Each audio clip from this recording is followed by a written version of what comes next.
America আপনার deploy করলো C-130 aircraft.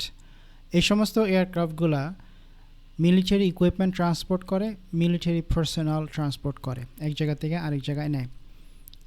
এই এয়ারক্রাফটগুলা C-130 এগুলা দেখা গেছে আপনার কাতারের যে আল উদেদ এয়ার বেস আছে, মিলিটারি এয়ার বেস আমেরিকার, ওই এয়ারপোর্টের মধ্যে এই সমস্ত প্লেনগুলা ল্যান্ড করছে।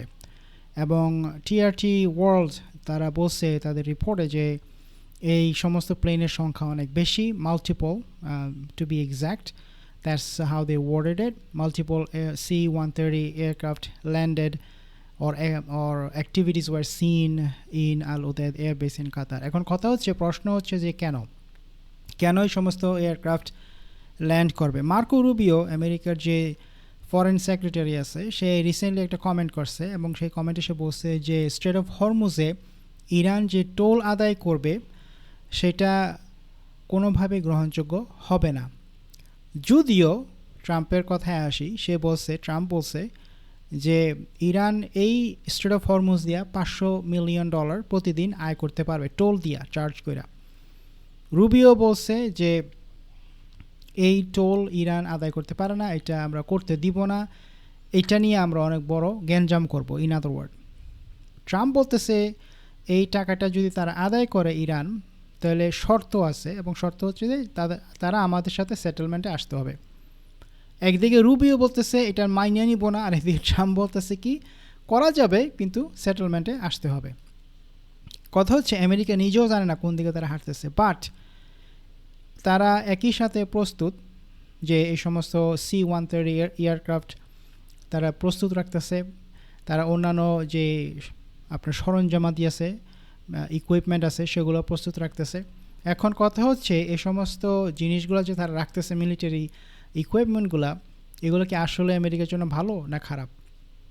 অ্যানালিস্টরা বলতেছে এটা খুব একটা বাজে ডিসিশন। কারণ আপনি দেখেন পার্সিয়ান গালফে এখন আমেরিকা তাদের যেই নতুন ক্যারিয়ার স্ট্রাইক গ্রুপ আনছে, super carrier strike group, George H.W. Bush, এইটা নিয়ে টোটাল এখন 3টা সুপার ক্যারিয়ার স্ট্রাইক গ্রুপ এখন পার্সিয়ান গালফে আছে স্ট্রেট অফ হরমুজের ব্লকেডের জন্য।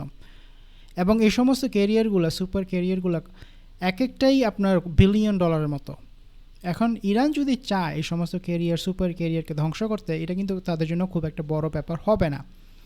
তারা যে ড্রোন সোয়ার্ম করে, ড্রোন সোয়ার্ম হচ্ছে ড্রোন পাঠাবে, অনেকগুলো ড্রোন একসাথে, আমেরিকার এই সমস্ত সুপার ক্যারিয়ারগুলোকে ব্যস্ত রাখবে ড্রোনগুলোকে ফাইট করার জন্য, শুট ডাউন করার জন্য।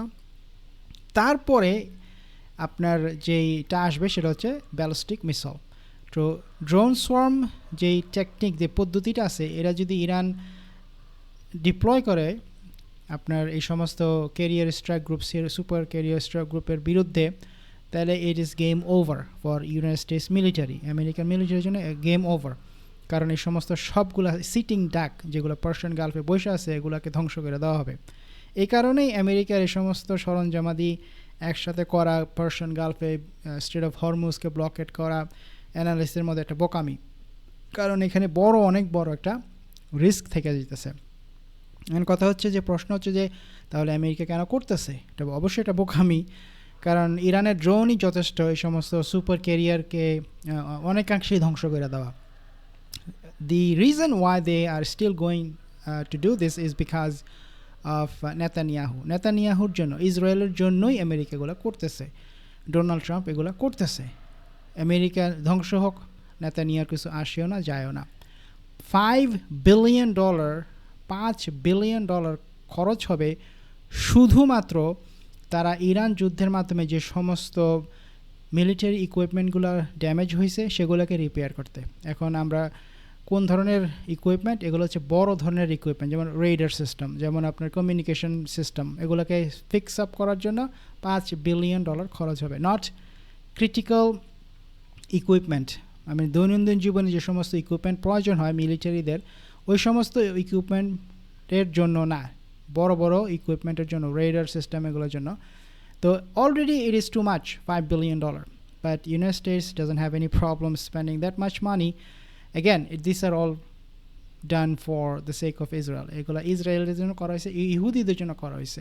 আমি আপনাদেরকে ইনশাআল্লাহ আরও আপডেট দিব কি হচ্ছে না হচ্ছে আপনার ইহুদিদের সম্বন্ধে। আসসালামু আলাইকুম। লাইক করবেন, ফলো করবেন এই পেজটা। I will see in the next one.